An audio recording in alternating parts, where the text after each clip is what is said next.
राशि एक नई नवेली दुल्हन है जो अभी 3 दिन पहले ही गुप्ता निवास में आई है। परिवार में उसके अलावा पति रवि, ससुर धीरज और सास रंभा भी है।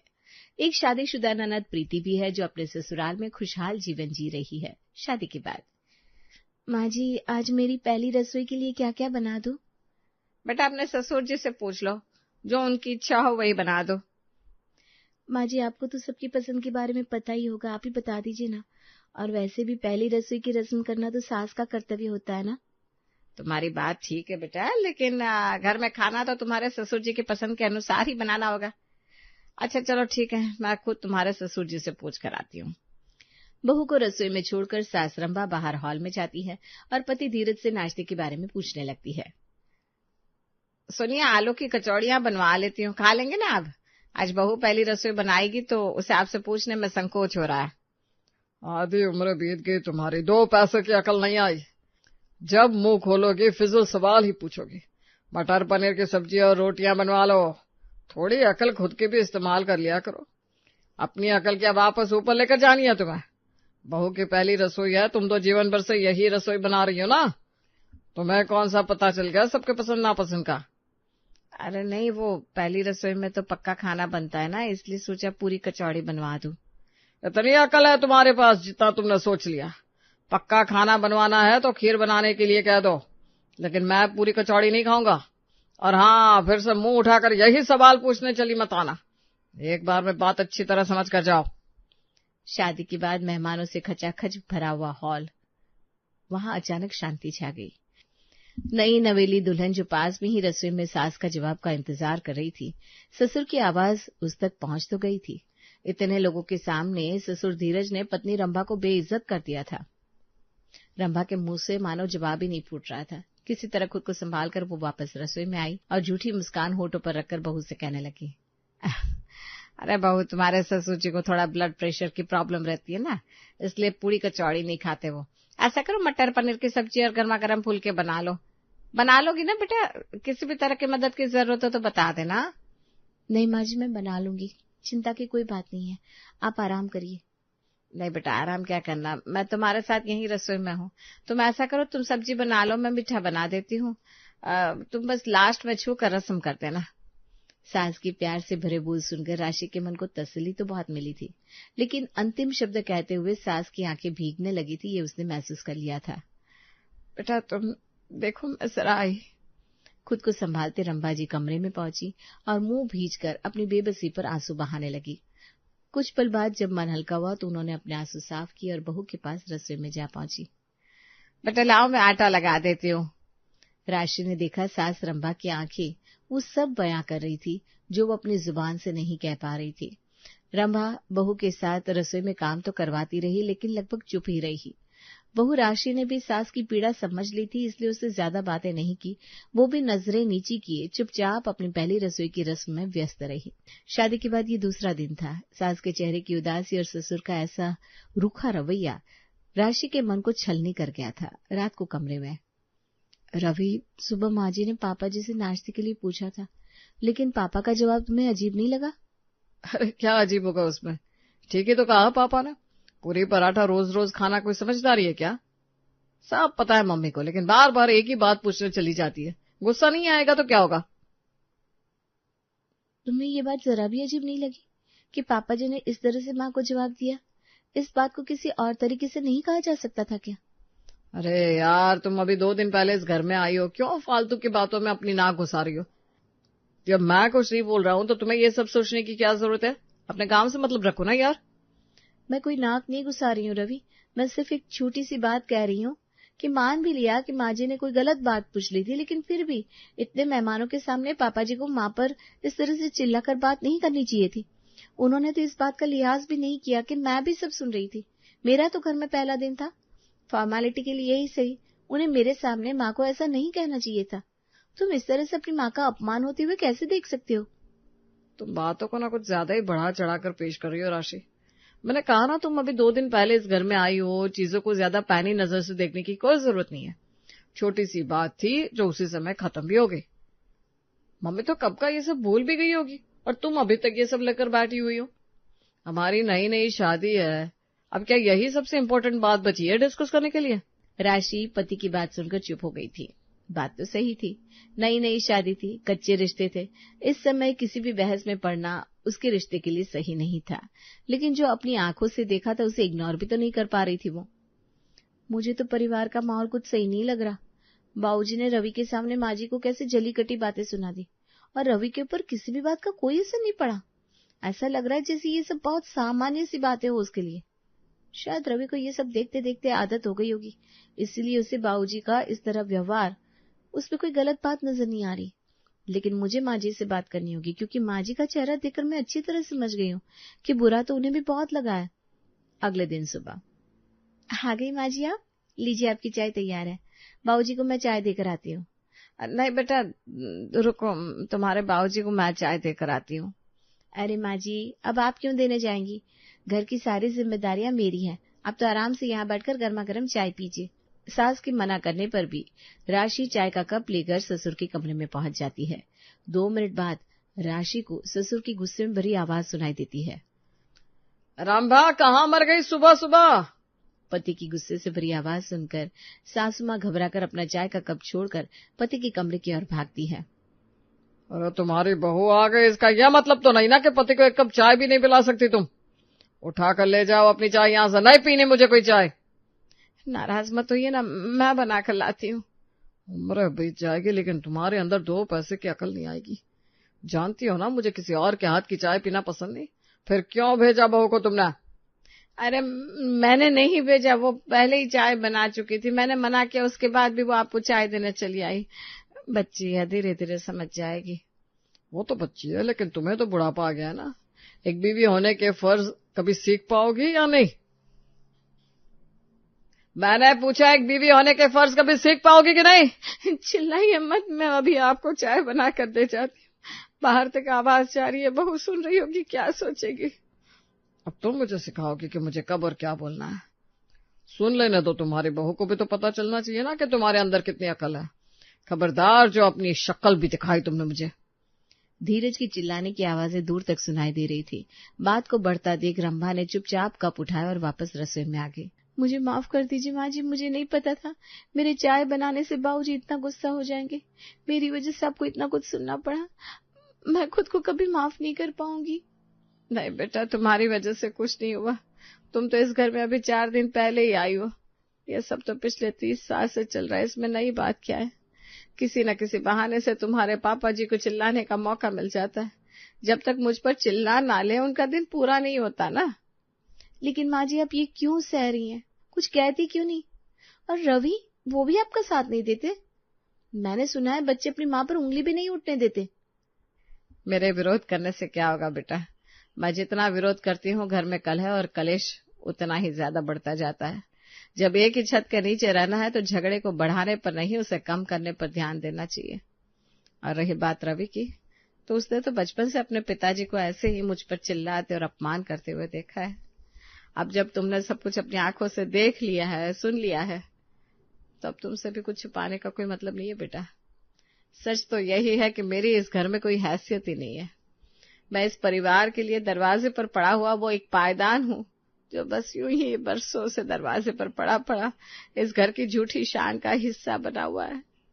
ना मुझे इस घर में कभी माँ होने का सम्मान मिला, ना पत्नी होने का अधिकार। बस किसी तरह 30 साल बिता लिए मैंने। लेकिन माँ जी, बाबूजी के इस तरह के रूठे व्यवहार के पीछे आखिर कारण क्या है? उनको किसी बात से नाराजगी है क्या? आखिर ऐसी कौन सी गलती हो गई आपसे? नहीं बेटा, नाराजगी किस बात पर होगी? गलती बस यही कि मैं औरत हूँ और वो आदमी होने के गुरूर में चूर है वो। पहले जब उनकी माँ थी तो दोनों माँ बेटा मिलकर मेरा जीना मुश्किल करते थे। अब वो काम ये अकेले ही कर लेते हैं। पति पत्नी का प्यार क्या होता है मैंने तो कभी महसूस ही नहीं किया। जब से इस घर में आई हूँ सिर्फ अपमान और जिल्लत बर्दाश्त कर रही हूँ। अब तो लग रहा है यही सब सुनते सुनते एक दिन मौत आ जाएगी और मैं सारे बंधनों से आजाद हो जाऊंगी। लेकिन कहते हैं ना, जिनको दुनिया से जाने की जल्दी होती है उन्हें मौत भी नहीं आती। ये कैसी बात कर रही हैं आप? आपने इस दुनिया में क्या सिर्फ अपमान और तिरस्कार सहने के लिए ही जन्म लिया था? खुद की मौत की दुआ करने से बेहतर है कि आप अपनी जिंदगी को बेहतर बनाने पर ध्यान दें। अरे अब काहे की जिंदगी बेटा, जिंदगी तो बीत गई, अब तो बस बुढ़ापा बचा है। माँ जी, क्या शादी के समय पर बाबूजी को आप पसंद नहीं थी? बेटा ऐसा तो मुझे कुछ याद नहीं है, मुझे खुद अपनी माँ के साथ देखने आए थे, तब तो सब कुछ ठीक था। बाद में न जाने क्यों ऐसे होते गए। ऐसा नहीं है कि मैं सब कुछ संभालने की कोशिश नहीं कर रही हूँ, मैं तो आज तक पत्नी होने का हर फर्ज निभा रही हूँ। उनके खाने पीने, कपड़े, दवाई, हर चीज का पूरा ख्याल रखती हूँ। लेकिन वो सीधे मुंह मेरे से बात ही नहीं करते। उनके लिए मेरी हैसियत नौकरानी से ज्यादा कुछ भी नहीं है।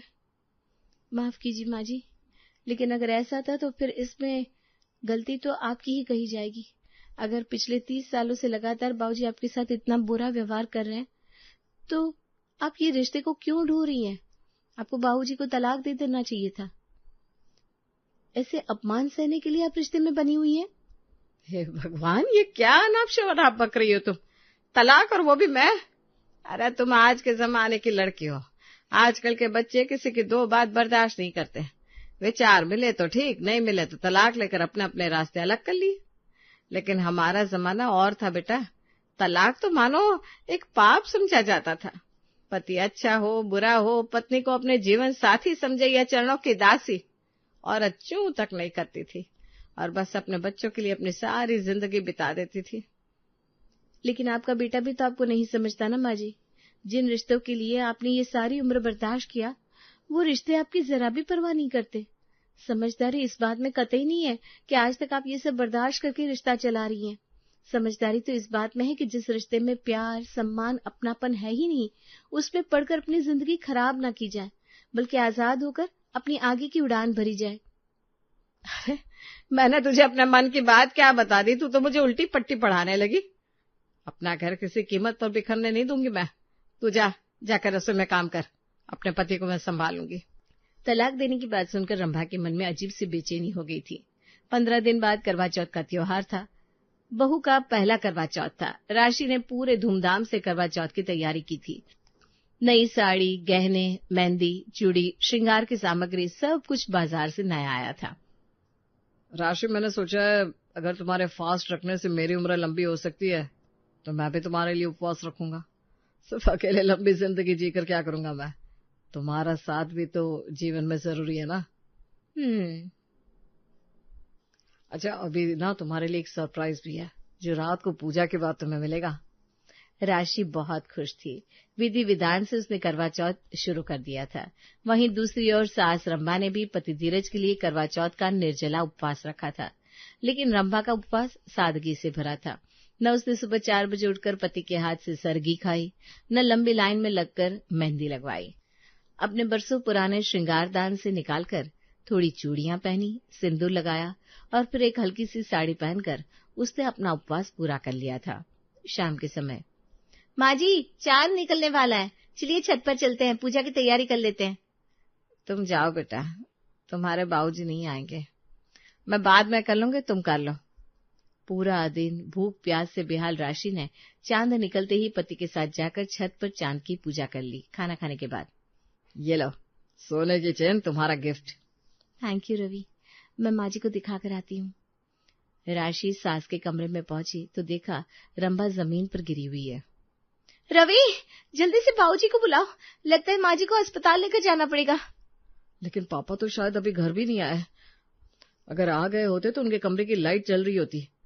राशि और रवि माँ को पानी की छींटे देते हैं, तब तक धीरज घर लौट आता है। पापा, रात के 11 बज रहे हैं और आप अब घर लौट रहे हैं। आज करवा चौथ है, माँ ने व्रत रखा था। इतने लंबे समय तक भूखे प्यासे रहने के कारण उनकी तबीयत भी बिगड़ गई। आज के दिन तो आप समय से लौट कर आ सकते थे। सब नाटक है तुम्हारी माँ का। एक दिन खाना नहीं खाएगी तो मर थोड़ी ना जाएगी। मैंने कहा था क्या मेरे लिए भूखे रहो? आई बड़ी नाटकबाज। बस करिए आप, बहुत बोल लिया आपने और बहुत सुन लिया मैंने। मेरे इतने साल के प्यार और समर्पण का ये सिला दे रहे हैं आप। अगर इतने सालों में भी आपके मन में मेरे लिए कोई जगह ही नहीं, तो फिर मैं भी अब इस झूठ के रिश्ते को मानने से इनकार करती हूँ। मुझे अब आपके साथ एक छत के नीचे नहीं रहना, तलाक चाहिए मुझे। कैसी बात कर रही हो माँ? इस उम्र में कौन तलाक लेता है? ऐसी बात आपके दिमाग में आई भी कैसे? जिस तरह इतने सालों से अपने बाप के गलत व्यवहार को देखकर तूने मुंह पर ताला लगा रखा था ना, वैसे ही आज भी तू अपने मुंह पर ताला लगा ले और अपनी पत्नी के साथ अपने कमरे में चला जा। ये मेरा और तेरे बाबूजी के बीच का मामला है, मैं देख लूंगी। और आप कान खोल कर सुन लीजिए, मैं कोई धमकी नहीं दे रही हूं। कल ही वकील को बुलाकर नोटिस तैयार करवाती हूं मैं। आप भी अपने लिए वकील देख लेना। अरे भगवान, क्या बोल रही हो? तलाक कैसे सोच लिया तुमने? और जाओगी कहाँ इस उम्र में? बुढ़ापे में दूसरी शादी करोगी क्या? जैसे आज तक की जिंदगी आपके साथ के बिना ही कट गई ना, आगे की जिंदगी भी बिना एक आदमी के बिता लूंगी मैं, और शायद और ज्यादा खुशी से बिता पाऊंगी। मेरी चिंता छोड़िए, मैंने कहा ना वकील का इंतजाम करिए आप। पत्नी के कठोर इरादे देखकर अब तो धीरज के माथे पर पसीना आ गया था। अरे पागल हो गई हो क्या? 4 लोग सुनेंगे तो क्या कहेंगे? समाज में कहाँ मुंह छिपाएंगे? कहीं सुना है कि 50 साल की उम्र में कोई तलाक लेता है? मैं लूंगी और लोग भी लेने लगेंगे। इन गुलाम की बेड़ियों से अब आजादी मिल जाए, वही अच्छा रहेगा। धीरज तो अब बुरी तरह से बौखला गया था। उसे समझ में नहीं आ रहा था कि पत्नी को किस तरह से समझाए। सामाजिक दबाव बनाने के लिए धीरज ने अपनी बेटी को अपने पक्ष में किया और अगले दिन बेटी सुनीता का फोन अपनी माँ के पास आया। माँ, ये क्या कर रही हो? पापा ने बताया आप उन्हें तलाक देना चाहती हो। ऐसी फालतू बात आपके दिमाग में आई कहाँ से? ये कोई उम्र है आपकी तलाक देने की? और मैं अपने ससुराल में क्या बताऊंगी? हाँ बेटा, थोड़ी देर तो कर दी मैंने, लेकिन वो कहते हैं ना, जब जागो तब सवेरा। दुनिया की, समाज वालों की, अपने बच्चों की जिंदगी के बारे में सोचते सोचते खुद को कुर्बान कर दिया मैंने। बस इंतजार करती रही, आज नहीं तो कल शादी में मुझे मान सम्मान अपनी जगह मिल जाएगी। लेकिन मैं गलत थी, पर अब गलती सुधारने का समय आ गया है। बेटी को 2 शब्दों में जवाब देने के बाद रंभा ने फोन रख दिया। आप घबराओ मत माँ जी, आपके फैसले में मैं आपके साथ हूँ। आपको भी अपनी जिंदगी खुशी खुशी जीने का पूरा अधिकार है। बाबूजी को कोई अधिकार नहीं कि वो आपको सारी जिंदगी मानसिक रूप से शोषण करते रहे। तलाक का फैसला लेने के बाद रंभा काफी सख्त हो गई थी। अब वो ना पति को चाय देती, ना खाने को पूछती, ना कपड़े धोती। वकील ने धीरज को तलाक का नोटिस भी थमा दिया था। कुछ ही दिनों में धीरज घुटनों पर बैठकर पत्नी के आगे गिड़गिड़ाने लगा था। मुझे माफ कर दो रंभा, मुझे समझ में आ गया है कि मैंने जो कुछ किया बहुत गलत था। तुम्हारे बीते साल तो कभी लौट आ नहीं सकता, लेकिन वादा करता हूँ कि आने वाले सालों में तुम्हें कभी कोई तकलीफ नहीं होने दूंगा। पति को फूट फूट कर रोता देख रंभा ने 6 महीने के ट्रायल में धीरज को एक मौका और देने का निर्णय कर लिया था, वरना उसके बाद तो तलाक होना तय ही था। आपको क्या लगता है, रंभा ने तलाक लेने का फैसला लेकर सही किया या गलत? क्या अपनी बिखरती शादी को एक अंतिम मौका देना सही था?